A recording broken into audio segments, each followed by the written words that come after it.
Mon amour, je t'aime. Ma chérie, comme je t'aime. On entend des déclarations d'amour à tout bout de champ sur tous les réseaux de télévision ou de cinéma.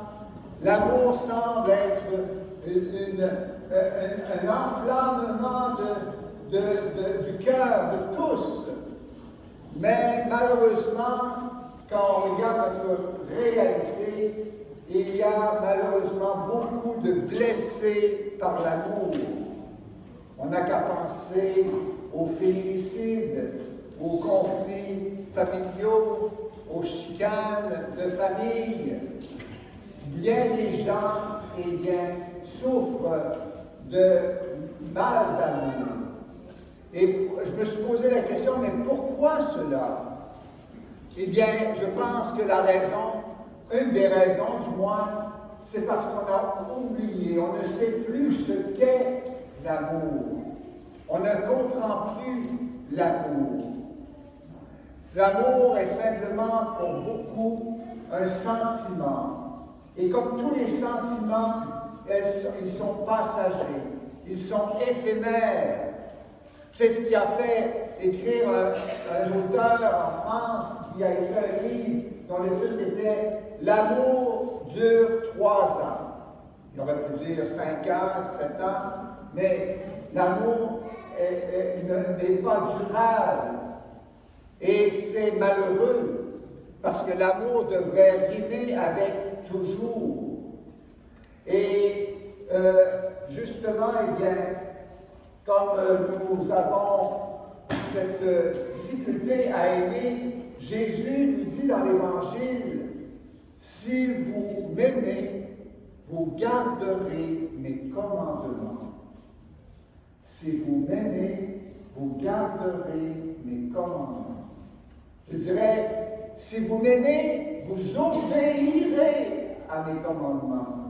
Le mot « obéir » est beaucoup plus, et pas tellement à la mode, mais c'est vraiment le test, je dirais, ultime, pour vérifier si notre amour que nous déclarons avec nos paroles, eh bien, rime avec la vérité, si nous aimons en vérité.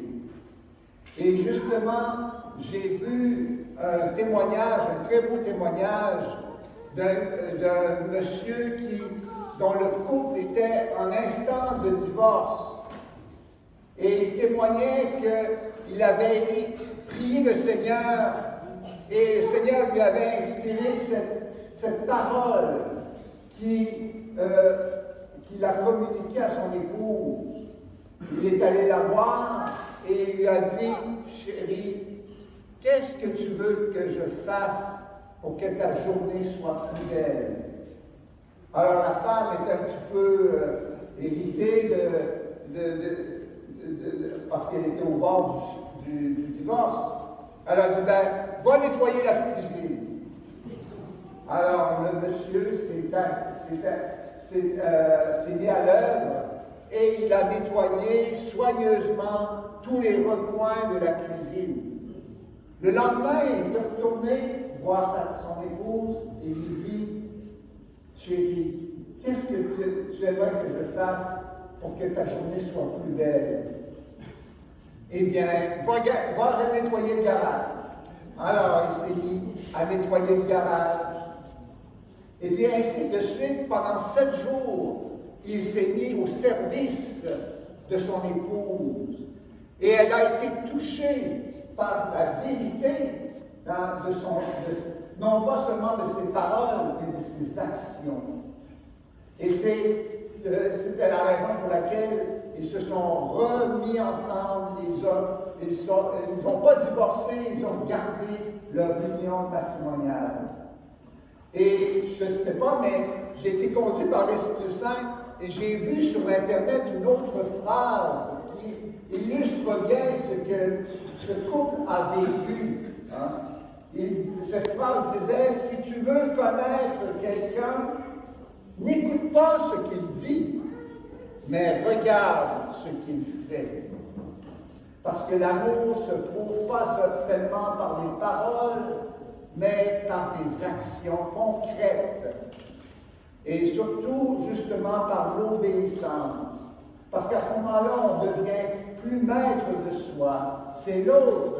On laisse volontairement notre volonté pour que l'autre nous guide et nous dise comment il veut être aimé. Et ainsi, on s'assure qu'on est vraiment, on se dépossède de nous-mêmes pour pouvoir aimer l'autre avec tout notre cœur. Et puis, je me suis posé la question, mais quels sont les ennemis de l'amour, que ce soit dans les familles, dans les couples ou partout, et dans la communauté chrétienne aussi.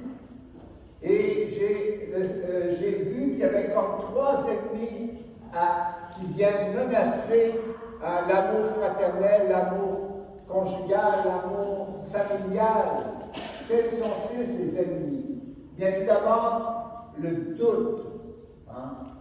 On pense que le doute, c'est pour les mécréants, mais je pense que tous, nous pouvons être affligés par le doute. Même des grands saints, je disais la vie de Sainte Thérèse de l'Enfant Jésus, elle disait qu'elle était assaillie par le doute constamment, mais à chaque fois, elle recourait à l'Esprit Saint pour faire un acte de foi, pour faire le contraire de ce que l'esprit malin lui inspirait comme doute.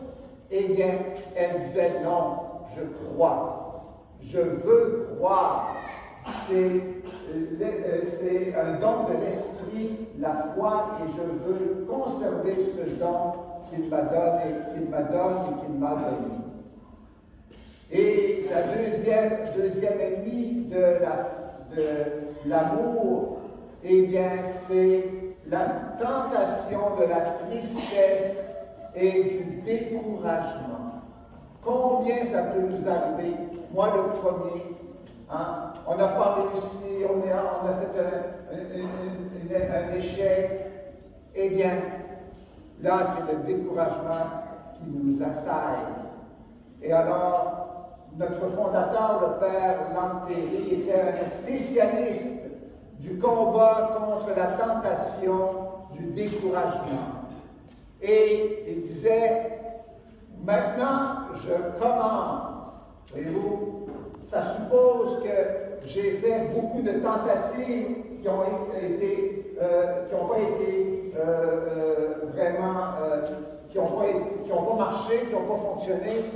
Maintenant, c'est comme si je commence à nouveau en neuf, comme si je n'avais jamais essayé auparavant. Et ça montre qu'on ne se fie pas sur nos forces personnelles, mais on se fonde sur l'Esprit Saint, sur l'Esprit d'amour qui est en nous et qui nous fait avancer sur le chemin de l'amour. Et puis enfin, le troisième ennemi que le Seigneur veut que nous puissions vaincre pour être vainqueurs dans l'amour de Dieu, l'amour des frères et des sœurs, c'est les jugements téméraires.